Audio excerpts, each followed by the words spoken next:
Good morning students. स्वागत है आपका अपने यूट्यूब चैनल एग्रीकल्चर क्लासेज में। दोस्तों, कल अपन ने अध्ययन किया था जो अपना कृषि विज्ञान था, एग्रीकल्चर था, उसकी सामान्य जानकारी अपन ने पढ़ ली थी।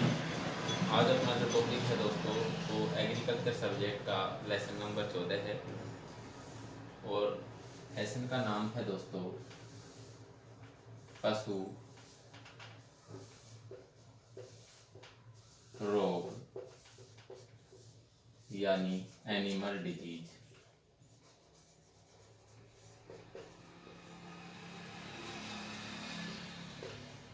पशु रोग यानी एनिमल डिजीज लेसन का अपना नाम है दोस्तों।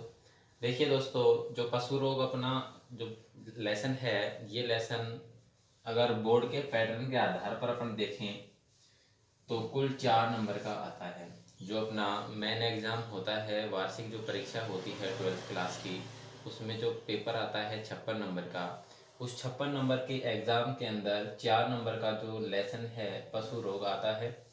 अब 4 नंबर का आता है और इसमें कुल क्वेश्चन 3 आते हैं दोस्तों। नंबर 4 हैं और क्वेश्चनों की संख्या 3 है। इन 3 क्वेश्चनों में 2 क्वेश्चन दोस्तों 1-1 नंबर के आते हैं और 1 क्वेश्चन 2 नंबर का आता है। ये इस लेसन का डिवाइडेशन बटा हुआ है। ठीक है दोस्तों, 4 नंबर का लेसन है, 3 क्वेश्चन आते हैं, 2 क्वेश्चन 1-1 नंबर के पूछे जाते हैं और 1 क्वेश्चन 2 नंबर का हमेशा पूछा जाता है दोस्तों। 4 नंबर का लेसन है, ये वेरी इंपॉर्टेंट लेसन है, थोड़ा सा इसे ध्यान लगा कर पढ़िएगा। ठीक है दोस्तों, अब इसमें अपन आगे चलते हैं।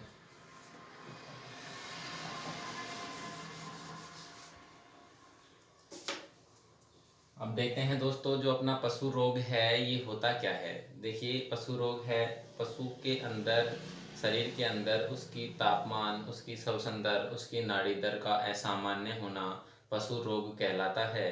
पशु का जो शरीर है उसके अंदर उसकी तापमान, उसकी नाड़ी गति और उसकी श्वसन गति का असामान्य होना ही पशु रोग कहलाता है। रोग अलग अलग प्रकार से होते हैं, जैसे जीवाणु जनित रोग होते हैं, विषाणु जनित होते हैं, परजीवी जनित रोग, उपापचयी रोग होते हैं और जन्मजात आदि रोग। इसका मतलब अलग अलग प्रकार से रोग होते हैं दोस्तों। इनके बारे में अपन डिटेल से इस लेसन में अध्ययन करेंगे।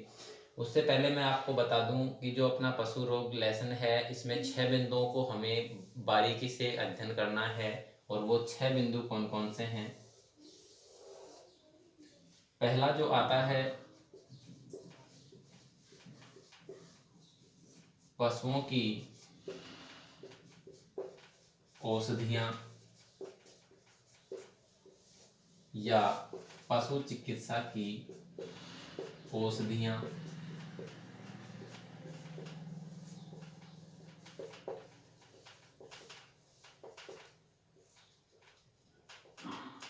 पशुओं की औषधियां या पशु चिकित्सा की औषधियां। दूसरा आता है इसमें अपना रोग यानी डिजीज। तीसरा आता है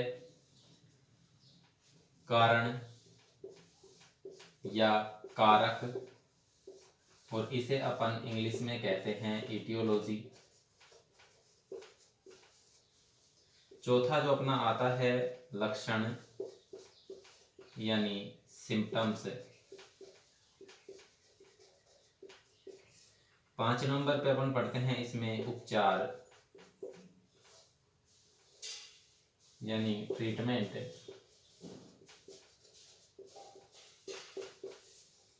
और 6 नंबर पे इसमें अपन पढ़ते हैं दोस्तों बचाव यानी कंट्रोल।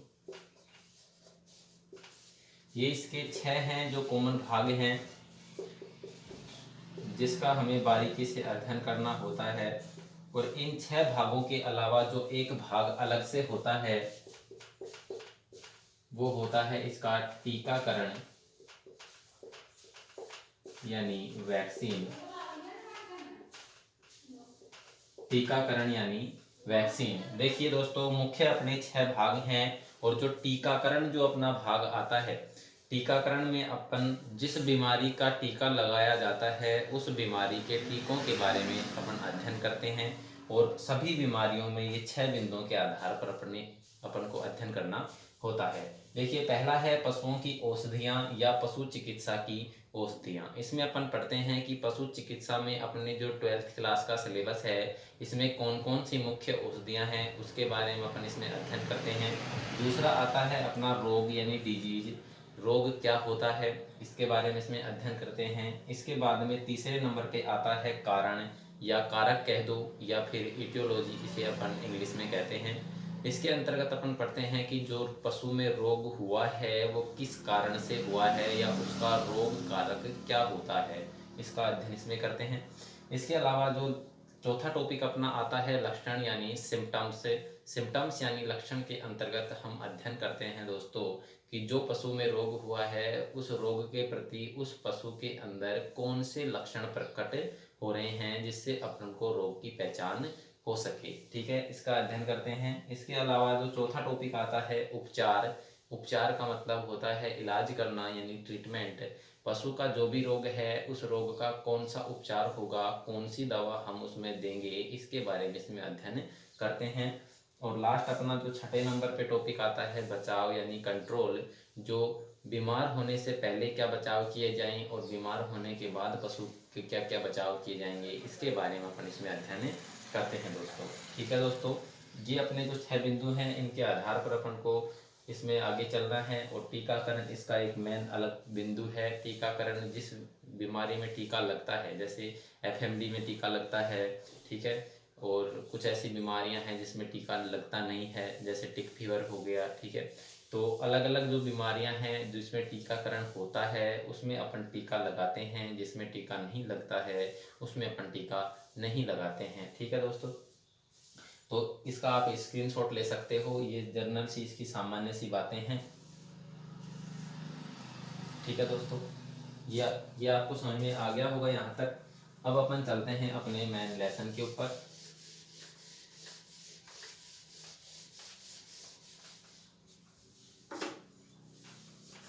अब देखिए दोस्तों, जो पशु रोग अपना है इसमें जो अपना पहला टॉपिक आता है,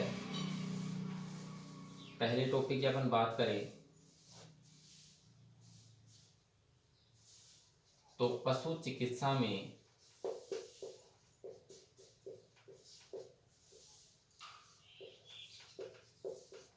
काम आने वाली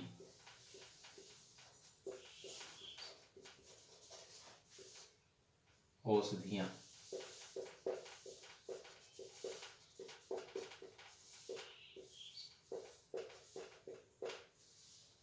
पशु चिकित्सा में काम आने वाली औषधियां। देखिए दोस्तों, पशु चिकित्सा के अंतर्गत कौन कौन सी दवाइयाँ, कौन कौन सी औषधियाँ काम में आती हैं, जो अपने 12वीं क्लास के सिलेबस के आधार पर अपन पढ़ेंगे। जितनी अपनी 12वीं क्लास के सिलेबस में जो बीमारियां हैं उन बीमारियों में हमें कौन कौन सी दवा की आवश्यकता होती है उनके बारे में अपन मुख्यतः पढ़ते हैं। तो जो अपना जो 12वीं क्लास का सिलेबस है दोस्तों, उसमें कुल 8 प्रकार की दवाइयों की हमें आवश्यकता होती है। कुल 8 प्रकार की दवाइयों की हमें आवश्यकता होती है, जिसमें पहला आता है एंटीबायोटिक।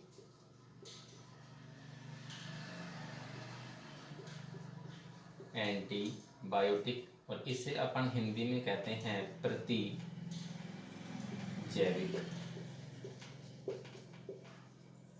पहला आता है एंटीबायोटिक यानी प्रतिजैविक। देखिए दोस्तों, ये क्या होता है, इसकी परिभाषा की अपन बात करें तो जीवाणु द्वारा उत्पन्न जीवाणुनाशक औषधि। जीवाणु द्वारा उत्पन्न जीवाणुनाशक औषधि जो जीवाणुओं की अभिवृद्धि को रोकती है और जीवाणुओं को मारने का काम करती है, एंटीबायोटिक कहलाती है।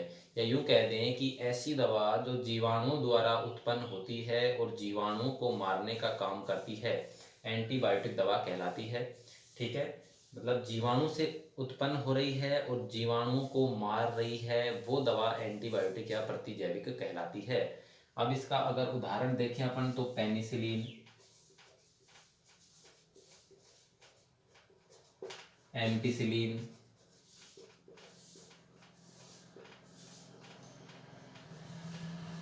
पेनिसिलिन हो गया, एम्पिसिलिन हो गया, ऑक्सीटेट्रासाइक्लिन,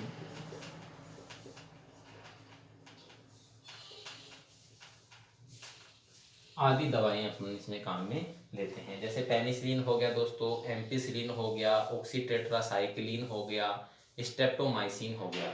एक ध्यान लगाने की बात यहाँ आती है दोस्तों, जो भी अपनी एंटीबायोटिक दवा आती है उसके अंत में इन जुड़ा हुआ मिलता है। जो लास्ट में इन जुड़ा हुआ जिस दवा के नाम में मिलता है वो 99% एंटीबायोटिक दवा होती है। ठीक है दोस्तों, ये समझने के लिए है। अपनी कोई भी दवा है जिसके लास्ट में हमें इन जुड़ा हुआ मिलता है तो वो 99% तक एंटीबायोटिक दवा के अंतर्गत आता है। जैसे पेनिसिलिन, एम्पिसिलिन, ऑक्सीटेट्रासाइक्लिन। देखो बोलने में ही लास्ट में इन की आवाज बाहर निकल कर आती है। ठीक है दोस्तों, अब अपन आगे चलते हैं। अपनी जो दूसरी दवा है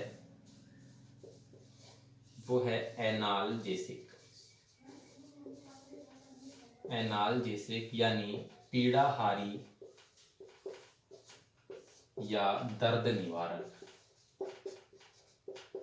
पीड़ाहारी या दर्द निवारक या फिर एनाल्जेसिक। देखिए दोस्तों, एनाल्जेसिक दवा है, जो नाम से स्पष्ट हो रहा है, पीड़ाहारी या दर्द निवारक। पीड़ाहारी का मतलब पीड़ा को हरने वाली, दर्द निवारक का मतलब दर्द का निवारण करने वाली। ठीक है, तो इसकी परिभाषा हो जाएगी वह औषधि जो तंत्रिका तंत्र की उद्दीपनता को समाप्त करती है। वह औषधि जो तंत्रिका तंत्र की उद्दीपनता को समाप्त करके दर्द में राहत पहुंचाती है। अब देखिए, तंत्रिका तंत्र का मतलब हो गया जो अपना शरीर है, जो अपने शरीर का जो ढांचा है, इसे हम तंत्रिका तंत्र कहते हैं। ठीक है दोस्तों, तो तंत्रिका तंत्र का जो उद्दीपन है, उद्दीपन का मतलब स्टिमुलेंट हो गया, इसका मतलब हो गया उत्तेजक। पशु जब उत्तेजक अवस्था में रहता है तो इसका मतलब वो सुन्न रहता है या फिर उसका शरीर है वो अकड़न अवस्था में रहता है। ठीक है, पशु के शरीर में या पूरे तंत्रिका तंत्र के अंदर ही दर्द होने लग जाता है, वो स्टिमुलेंट या उद्दीपन के अंतर्गत अपन उससे पढ़ते हैं। तो देखते हैं इसकी परिभाषा बढ़ती है। वह औषधि जिसको खिलाने से पशु की तंत्रिका तंत्र का उद्दीपन कम हो जाता है और दर्द में राहत मिल जाती है। वह औषधि जिसको खिलाने से पशु के तंत्रिका तंत्र में उद्दीपन कम होता है और दर्द में राहत मिलती है, एनाल्जेसिक या पीड़ाहारी या दर्द निवारक कहलाती है। अब देखिए दोस्तों, अपन इसमें यूं भी कह सकते हैं कि वह औषधि जो दर्द में राहत पहुंचाती है, एनाल्जेसिक कहलाती है।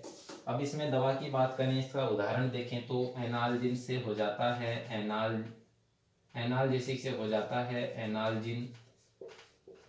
दूसरी दवा है इसकी नोलजीन, एनाल्जिन, नोलजीन। तीसरी दवा की बात करें अपन तो कपूर, कपूर भी लगाते हैं। और अमोनिया का लिनीमेंट, अमोनिया का लिनीमेंट। देखो अमोनिया जो धातु आती है उसका लिनीमेंट बनाया जाता है। यहाँ एक बार फोकस करना सभी स्टूडेंट्स। लिनीमेंट क्या होता है? दवा को तेल और पानी और एल्कोहल के घोल में, दवा को तेल, पानी और एल्कोहल के घोल में मिलाकर बनाया गया तरल व चिकना पदार्थ लिनीमेंट कहलाता है। जो अपनी कोई दवा है उसमें तेल डाल दें, एल्कोहल डाल दें और पानी डाल दें तो वो तरल जो चिकना पदार्थ बनेगा वो लिनीमेंट कहलाता है। तो अमोनिया का लिनीमेंट भी दर्द निवारक होता है। किसी स्थान पर, दर्द वाले स्थान पर अपन इसे लगा सकते हैं। इसी प्रकार कपूर भी लगा सकते हैं। और दो ये दवाओं के इंजेक्शन के नाम हैं एनाल्जिन और नोलजिन। ठीक है दोस्तों, तीसरी अपनी आती है परिभाषा इसमें एंटीसेप्टिक। एंटीसेप्टिक, एंटीसेप्टिक का मतलब होता है दोस्तों जीवाणु रोधक। एंटीसेप्टिक अपन कहते हैं जीवाणु रोधक को। ठीक है, एंटीसेप्टिक का मतलब जीवाणु रोधक। वह औषधि जो जीवाणुओं की अभिवृद्धि को रोकती है। जीवाणु रोधक नाम से स्पष्ट हो रहा है, जीवाणुओं को रोकने वाली। तो वह औषधि जो जीवाणुओं की वृद्धि को रोकती है एंटीसेप्टिक या जीवाणुरोधक कहलाती है। जैसे लाल दवा, लाल दवा को अपन कहते हैं KMNO4,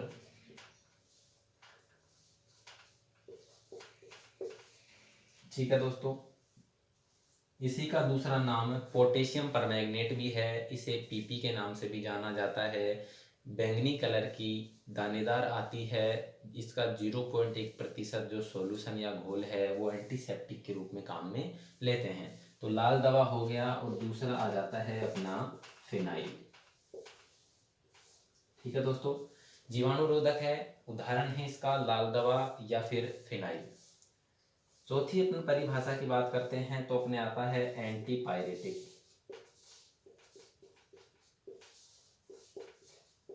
एंटीपायरेटिक, एंटीपायरेटिक को कहते हैं ज्वरनाशी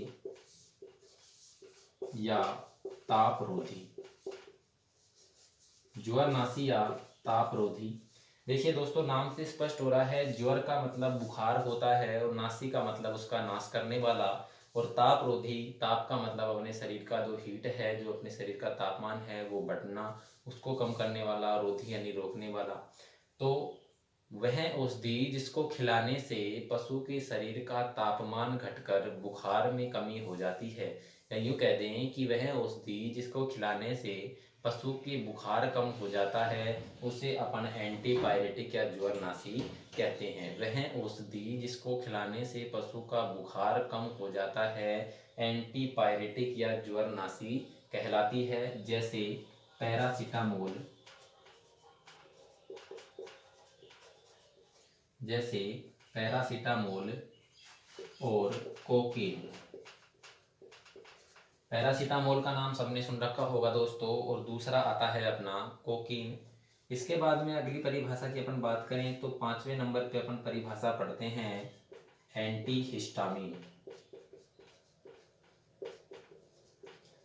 एंटीहिस्टामिन, एंटीहिस्टामिन को हिंदी में कहते हैं एलर्जी नाशक, एलर्जी नाशक। देखिए दोस्तों, एंटीहिस्टामिन यानी एलर्जी नाशक, नाम से स्पष्ट हो रहा है दोस्तों, एलर्जी नाशक है। इसका मतलब एलर्जी को हटाने वाली है, एलर्जी का नाश करने वाली है। तो वह औषधि जिसको खिलाने से पशु को एलर्जी हट जाती है या पशु के शरीर के एलर्जी कारण दूर हो जाते हैं, वह औषधि जिसको खिलाने से पशु के शरीर की एलर्जी दूर हो जाती है, एलर्जी नाशक या एंटीहिस्टामिन कहलाती है। इसकी अगर उदाहरण की बात करें अपन तो एविल होता है, इसका सबने नाम सुन रखा है, और दूसरा है CPM। देखिए एविल का नाम आपने सबने सुन रखा है, एविल। एविल जब अपने शरीर में रिएक्शन हो जाता है किसी चीज़ का, तो अपन एविल की टैबलेट लेते हैं या फिर एविल का इंजेक्शन लगवा कर आते हैं, जिससे अपने शरीर की एलर्जी के कारण है वो दूर हो जाते हैं।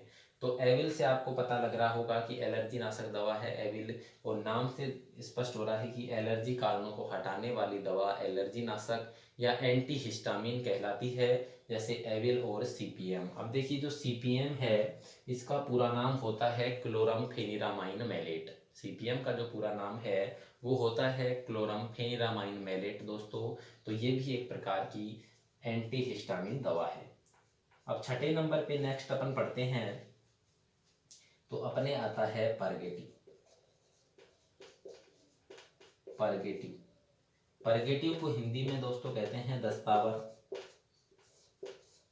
परगेटिव, परगेटिव को हिंदी में कहते हैं दस्तावर। नाम से स्पष्ट हो रहा है दस्तावर यानी कि वह औषधि जिसको खिलाने से पशु के दस्त हो जाते हैं। ऐसी औषधि जो अगर पशु को अपन खिला देते हैं तो पशु के डायरिया हो जाता है या दस्त हो जाते हैं, परगेटिव या दस्तावर औषधि कहलाती है। ठीक है दोस्तों, ऐसी औषधि जिसको खिलाने से पशु के दस्त लग जाएं, दस्तावर या परगेटिव औषधि कहलाती है। जैसे इसमें सभी ऑयल आते हैं, जैसे लिंसीड ऑयल हो गया,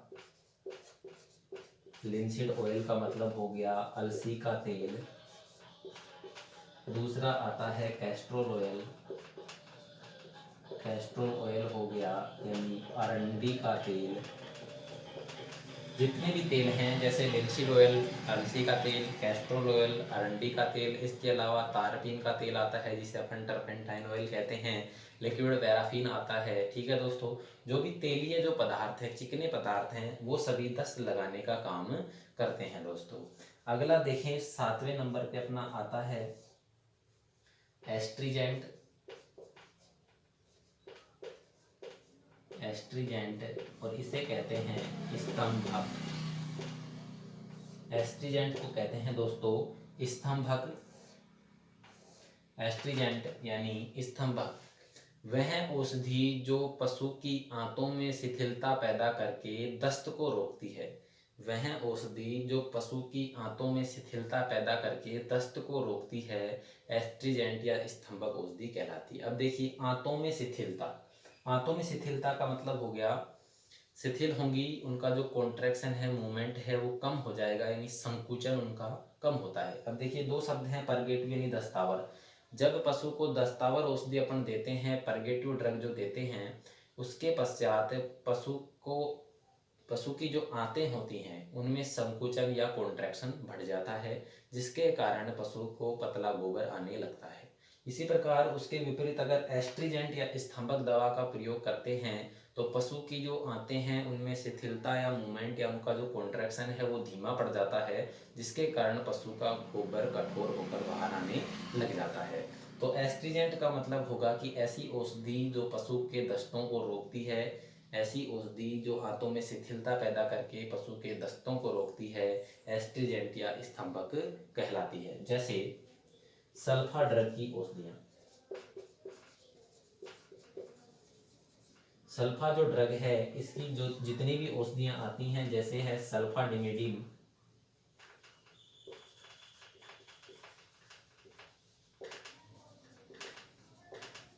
सल्फाडिमिडीन आपने नाम सुन रखा होगा दोस्तों।